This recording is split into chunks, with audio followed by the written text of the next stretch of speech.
We're beginning Perek Beis of the Devorah, and again, the first two prakim are devoted to what is called imitating Hashem's sphera of Keser. Keser is the highest of the 10 spheros. You have Keser, Chachma, Bina, Chesed, Devorah, Tiferes, Netzach, Hod, Yesod, and Malchus. And the idea was each of these spheros refers to a particular characteristic of God or configuration of characteristics.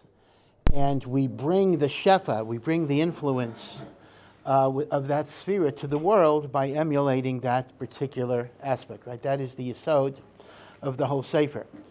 Perek Aleph talked about emulating spheras keser through the Yud Gimel Midas of Rachamim and Micha. We spent a very long time on that, although again, one should chazer it. In fact, some people have the minhag that the first Perek of Devorah they would review every week.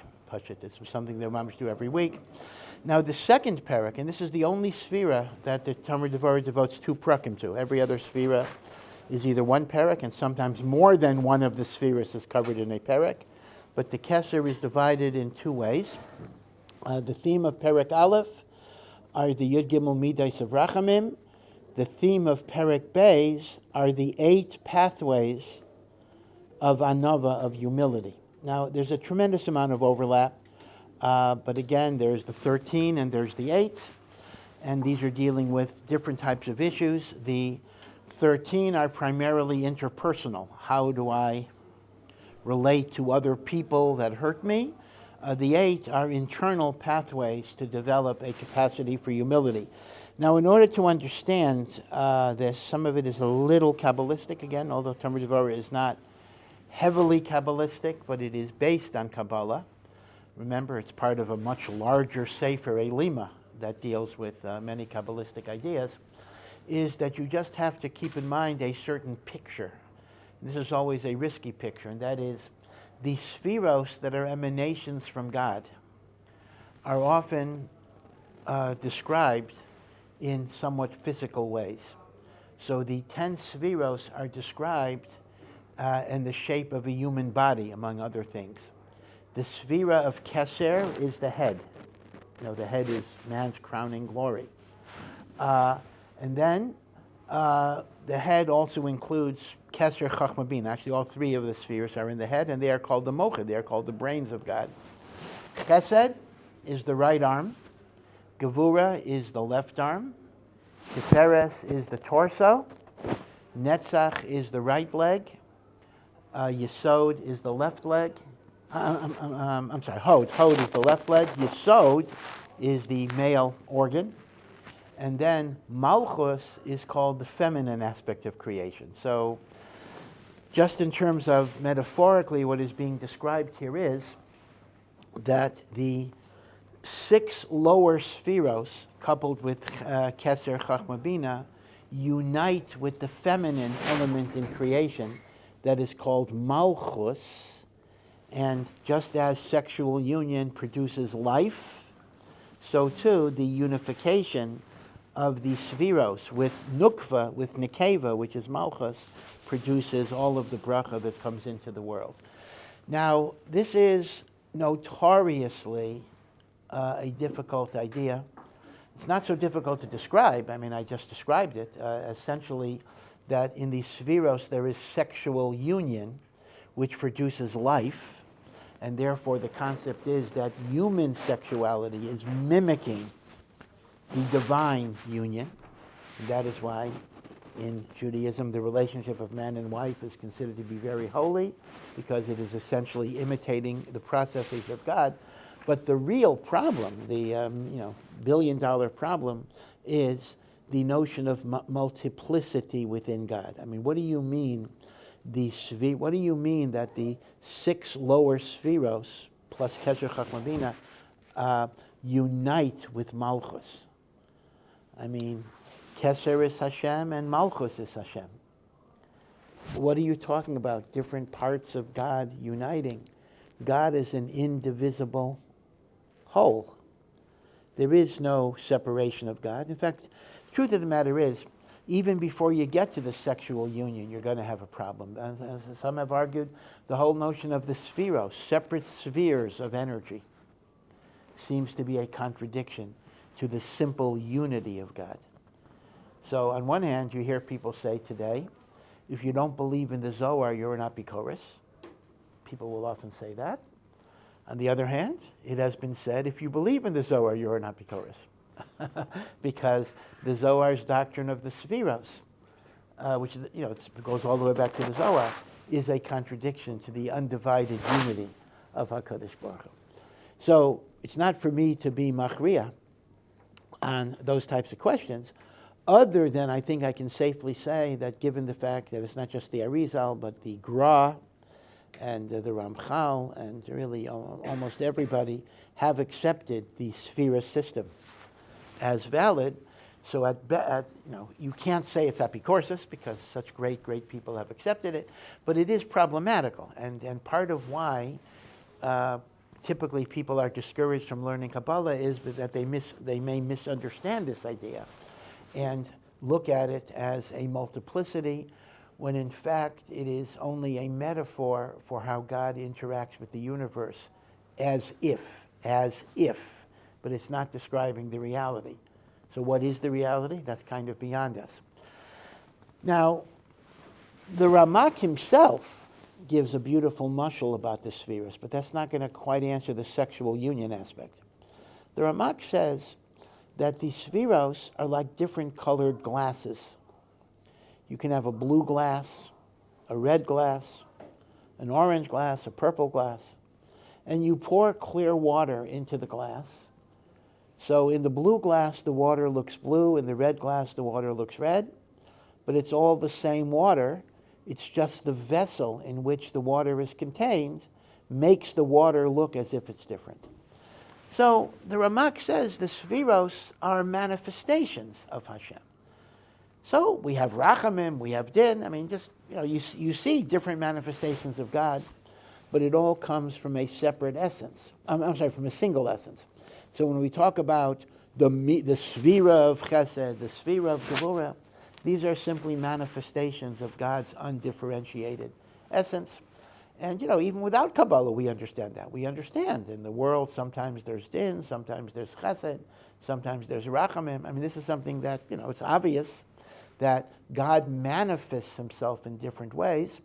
And indeed, part of the origin of idolatry is precisely because people saw opposite manifestations of divinity in the world, right? Zoroastrianism, right, based on the great Persian religion, which existed in the time of the Amoraim. The Gemara makes a reference to it. The Gemara was written pre-Islam, so there's no direct reference in the Gemara to Islam because the Babylonian Talmud was completed before Islam. And there are some later midrashim, Perek Rabbi Eliezer, that already makes a reference to Islam. Those are midrashim of later origin. But Zoroastrianism is absolutely mentioned in the Gemara, not by that name, but you'll read that in Persia, when people would light candles, in the darkness, there would be like gangs that would smash the candles because, the god of darkness is supposed to be worshipped and you don't have light. It's referring to Zoroastrianism, various rituals. But what was the theory of Zoroastrianism? That if we see in the world light and dark, there must be two gods, the god of light, the god of darkness. But Judaism says, no, God manifests himself in different ways.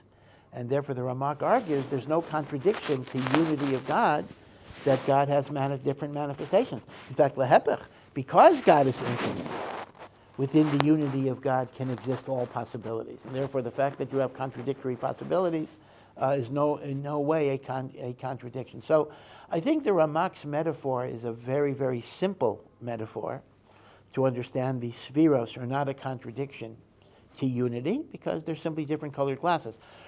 But even the Ramak, you're going to get into trouble when you talk about a union, a sexual union between the 6 lower spheros and Malchus, kingship, which is sphera number 10, and Malchus is also called Nukva.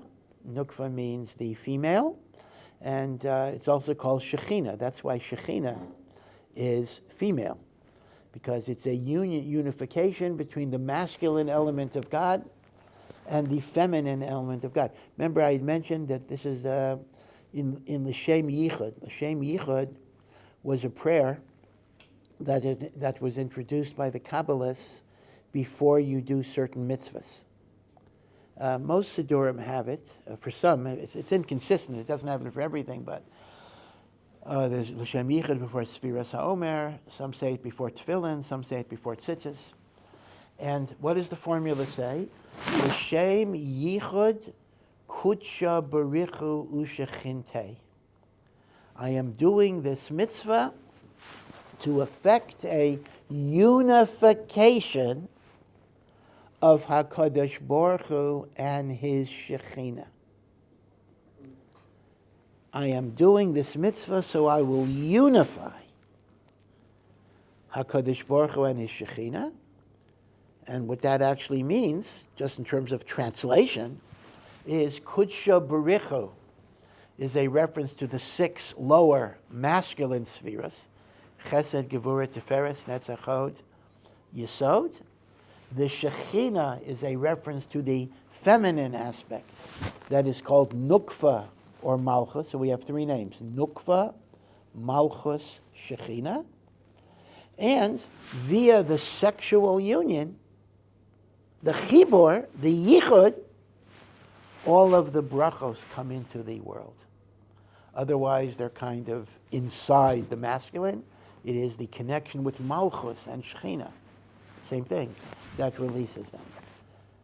Now, based on this, you can understand why there's a tshuva from the Neidah Yehuda, the great, great Rav of Prague. The Neidah was one of the great, Rabbi Cheskel Landau, one of the greatest of the Achronim, who actually prohibited non-Kabbalists to say L'Shem Yichud. L'Shem Yichud was very popular. Many people say L'Shem Yichud to this day, Hasidim in particular, but other people say as well.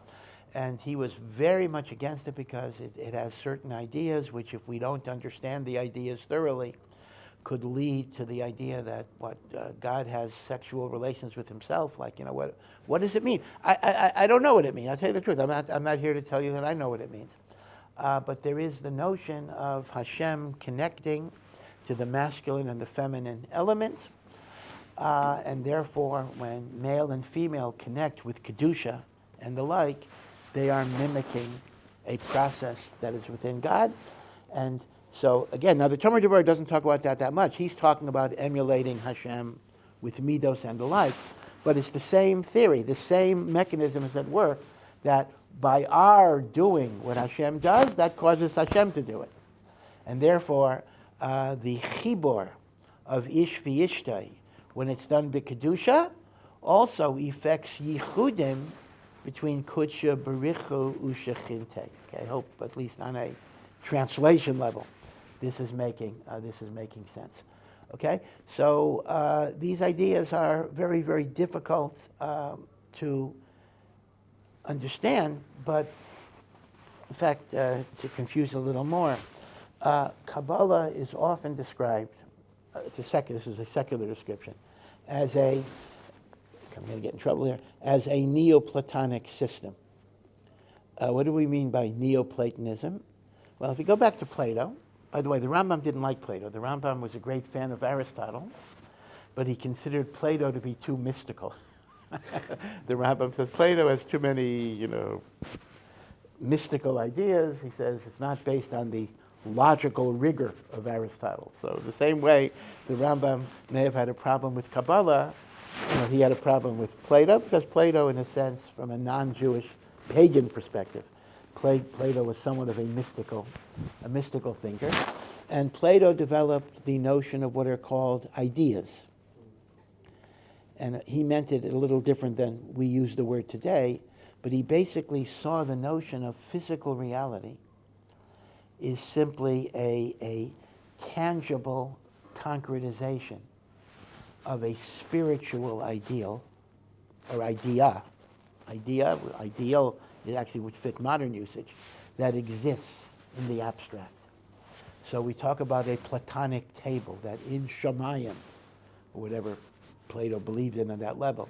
There existed the ideal table, but it wasn't physical. It was just the idea of a table, and then it gets concretized into the physical. So physicality is simply an imperfect realization of some idea that existed in a perfect way. Now, Kabbalah looks at physical reality in exactly the same way. But here's where you get the mistake. In other words, it looks at everything physical, all kashmias, is really a reflection of a spiritual process, but very imperfectly realized. So the problem is, people sometimes think, oh, that means if sexual union is, a concretization of something that happens, that means God has sex. Not really. In other words, what happens is this. But there is an idea of HaKadosh Baruch Hu connecting to the male and female aspects within his infinity. By the time it gets down into the tangible physical realm, that's what it becomes. It becomes sexual intercourse. But not that God has sexual intercourse. But sexual intercourse is a concretization of an ideal of a certain unification that takes place within Hashem. I'm not sure if this makes it easier to understand or not, but this is the subtle mistake that people make. People use the notion that Gashmias is imitating Ruchnius to mean that in Ruchnius there is this Gashmias. That's not really true. Rather, the Gashmias is a pale reflection of a spiritual koach. So that's why I think the label, it may not sound like the most firmest thing in the world to say, but the label that Kabbalah uses musagim that are similar to what are called Neoplatonism, I think is actually a very, very accurate description. I'm not saying it got it from Plato, chas v'shalom. Kabbalah goes back. In fact, Plato may have gotten it from Kabbalah. Who knows what the transmissions were. In fact, there is an old tradition. It's not a medrash, but the Rishonim bring a tradition. Plato lived around the same time as Yirmiyahu Hanavi. So Plato lived in Greece around the time of the Churban Beis Hamikdash. So it is said, although I'm not sure if the dates fit that well. Actually, they do. Actually, I think they do.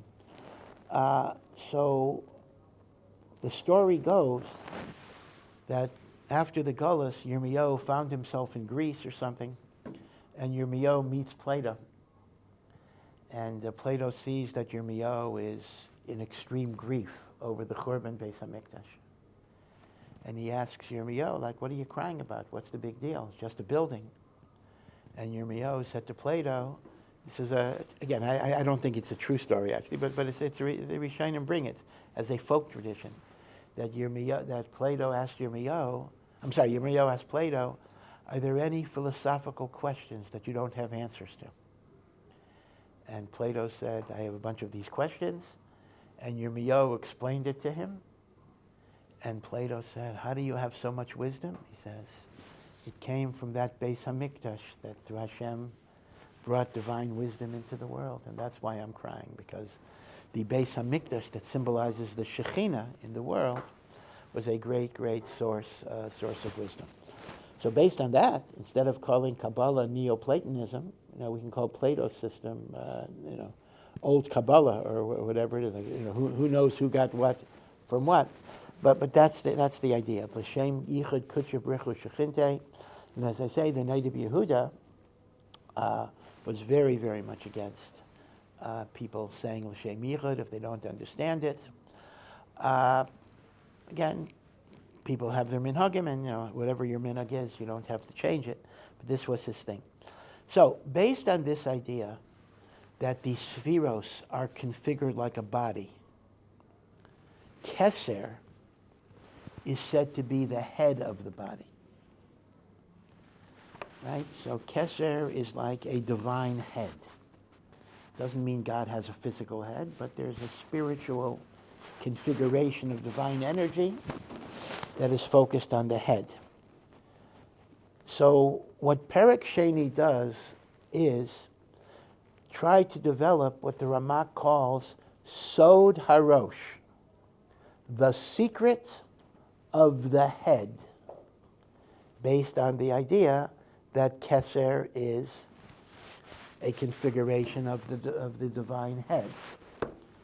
By the way, I'm going to say something that it's only for people that they might be thinking about it. If you're not in this parsha, I don't want to explain it right now.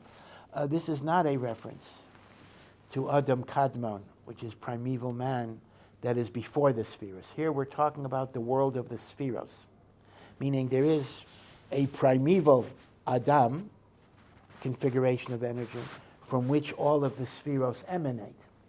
But that is above all spheros. Okay, this is different. We're now configuring the spheros within the tsura of an Adam. Keser is the head.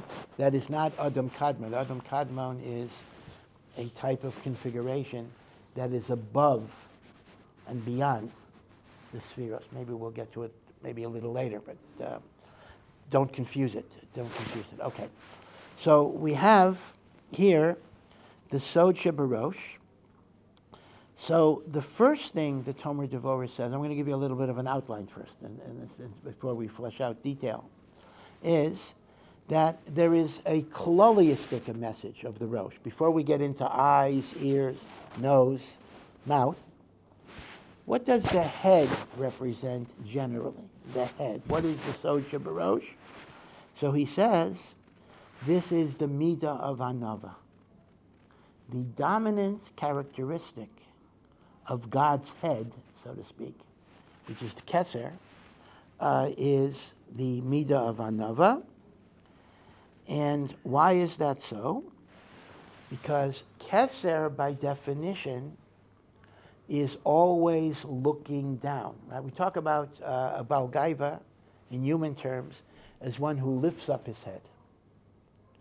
And we talk about a humble person as one who lowers his head. Right? That's the expression. So too, he says, Keser is always mashpia to that which is lower than it, because everything is lower than it. So therefore, Keser itself is a symbol of Anava, because it is always mistakeles lamata, to be mashpia. And the Ramak gives two reasons why the sphera of Keser is always mistakeles or mistakel lamata. One is that Keser has busha, shame, to look at the divine source, which is above Keser. Now again, this gets us back into the multiplicity problem, because it's all God. What do you mean? Keser is embarrassed to look at the source that's above Keser, that's mashpia to it. What does that mean? Keser and the source above Keser are the same thing, right? So again, I'm going to leave you with more questions than answers. But I think it's helpful just to be aware of the vocabulary. Rav Chaim Voloshener writes, and maybe this is my excuse, that every person should be familiar, at least with the basic vocabulary of Kabbalistic ideas, even though we truly do not understand exactly what they mean. So that would be my apology to you. But once again, though, metaphorically, these are very important lessons for us to learn, meaning picturing the idea that Keser is embarrassed to be mistakel at that which is higher than it reminds us of the notion of humility. So even though it seems impossible to say that a lower level of God's manifestation is humiliated to look at the higher level of God's manifestation, since it's all God's manifestation, But still, setting up a system that is described that way, it's not nonsense. It has important, practical lessons for us. So Hashem creates systems that seem to work in a certain way, even though they're not entirely comprehensible within the framework of God's unity, because they convey lessons to us. I hope this is making a little bit of sense. But that's how this works. So the first idea is Keser is mavuyash, to be mistakel lamala. And the second reason is more altruistic. It always wants to give. So it's both things. It looks down because of busha, and it looks down because it wants to be mashpia. It wants to give. It wants to help, and the like. And then he goes on and says that there is no one as patient and as humble as God, because God will attend to every creature that exists in the world, from the giant ram or to the giant animal, to the little insects or whatever it would be. Now, this is a little interesting. One thing I do find a little interesting does that correlate with humility necessarily? In other words, the Ramak seems to say that busha certainly is connected to humility. In other words, I don't consider myself significant. I don't consider myself great. Right? So that's busha. In fact, it's a very beautiful idea. You know, the second Chabad Rebbe. I'll tell you two quick stories about the second Chabad Rebbe, who's the least known of the Chabad Rebbeim. The first Chabad Rebbe was, of course, the Alter Rebbe, Rav Shneur Zalman of Liadi, who was famous even among non-Hasidim. Not only did he write the Tanya, but he wrote the Shulchan Aruch Harav, which is one of the great books on halacha that's often quoted by the Mishnah Berurah, the Aruch HaShulchan, all poskim. They may not follow his maskana, but he's always taken into account. Shulchan Aruch Harav is a great sefer psak halacha. So we have the Alter Rebbe. The Alter Rebbe was Rebbe for over 30 years. He died. He was succeeded by his son, Rav Dov Ber, who was named after the Alter Rebbe's Rebbe, the Maggid of Mezerich, Rav Dov Ber of Mezerich. Rav Dov Ber is called the Mittler Rebbe, the middle Rebbe, because he was only Rebbe for a short amount of time, and he was succeeded by the Tzemach Tzedek, who was also a Rebbe for more than 30 years. So you had a 30-year and a 30-year, and in the middle you had a short term, and so he's called the Mittler Rebbe, and we know much less about him than the other Chabad Rebbeim. We know he was a very great mystic. He was a Makubal. And I'll tell you two quick stories. Story number one is that he refused to be called up to the Torah. He refused to take any aliyah, except on Simchas Torah, when the children were called to the Torah. He would go up with the children. And he said, this is quite amazing, he said he was embarrassed to stand before Hashem's Torah. He was ashamed. He felt he was not worthy to stand before Hashem's Torah. Quite amazing. If he was not worthy, then what about the next guy who took the aliyah instead? It reminds me, I had a story with myself. I was once at a wedding years ago at a chasna, and I was talking to a Rebbe of mine in Eretz Israel, and they asked the Rebbe to be an aide under the chuppah. And the Rebbe said, it's my Rebbe, the Rebbe said, I don't know if I can. I might have accidentally bit my fingernails on Shabbos once, and I don't think I'm, worthy to be a witness. So the guy then says to me, okay, can you be the aide?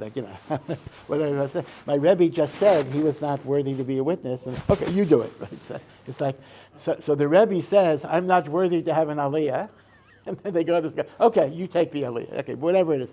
But it does say that the Mittler Rebbe had a busha b'fnei HaTorah. So he said, when little kids go up, so I can be, I'm like a little kid, I can go up as well. So this is what the Ramak is saying, that the midah of Keser is always margish busha because of the kaya. But the thing I'll tell you another story about the Mittler Rebbe too, but I want to finish the thought about this.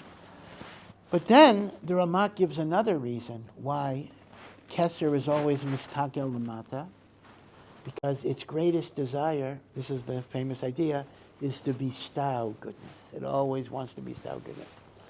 Is that connected to another? Meaning, is it true that if I'm a person who always wants to give to others, and I don't pay attention to their stature, I don't pay attention to how important they are, I just want to be mashpia, is that automatically a function of humility? I don't know, because I can imagine it the other way. Let's assume that you're kind of a take charge guy that's full of confidence. That can also be a motivator, that I want to take care of everybody. See, I'm not sure that this notion of constantly caring about everybody, no matter how significant, is a function of another. The Ramak is classifying it as a function of another, that nobody is so insignificant that I'm not going to pay attention to them.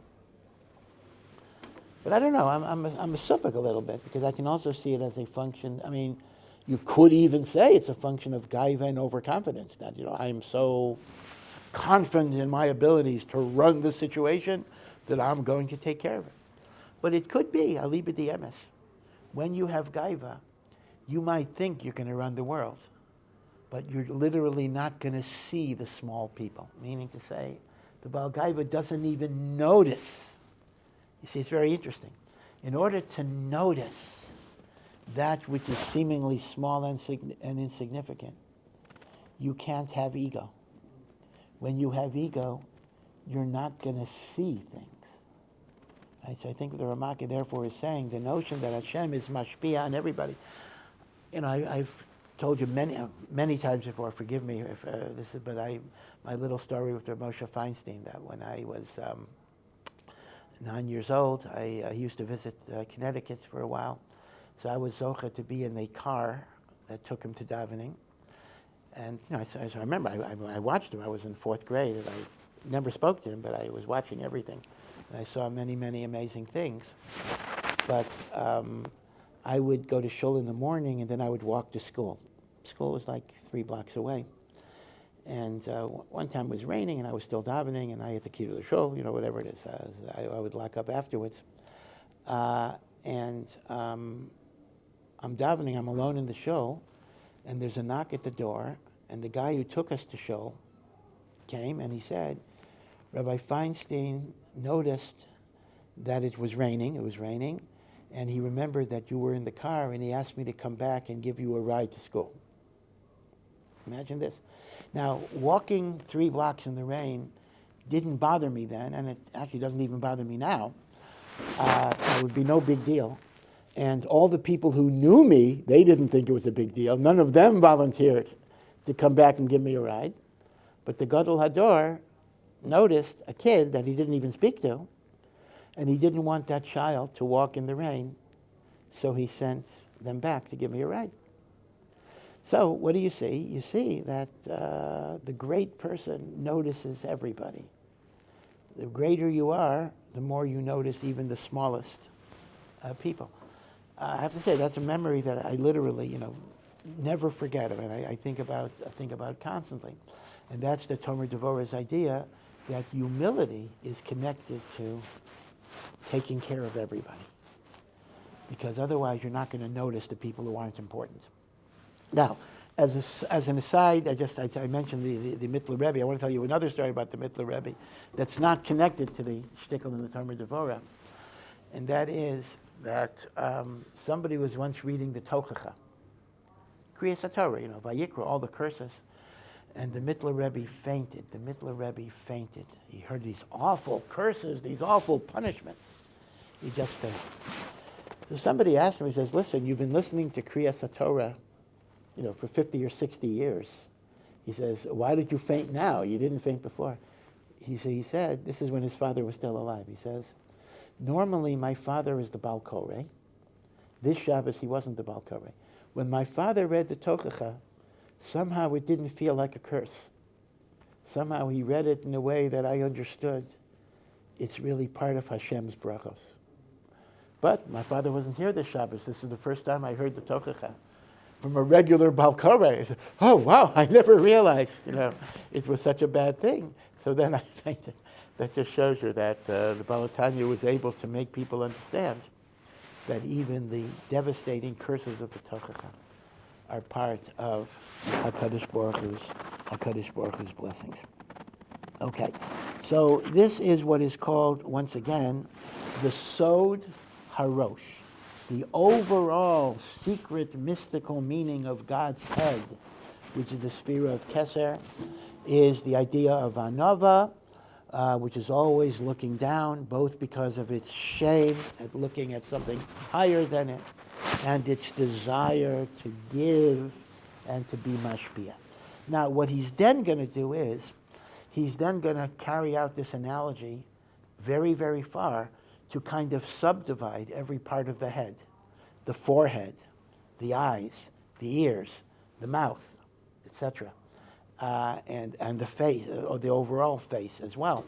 And then he's going to show particulars in how they reflect various aspects of humility, right? So this is the way it is. We have the overall meaning of the head, and then we're going to have subdivisions in parts of it. Now, once again, hard to understand. I mean, God has eyes, God has mouth, right? What does it mean? But it's more of a Platonic idea that these are different manifestations of divine energy, which by the time it hits us, gets concretized in these particular forms.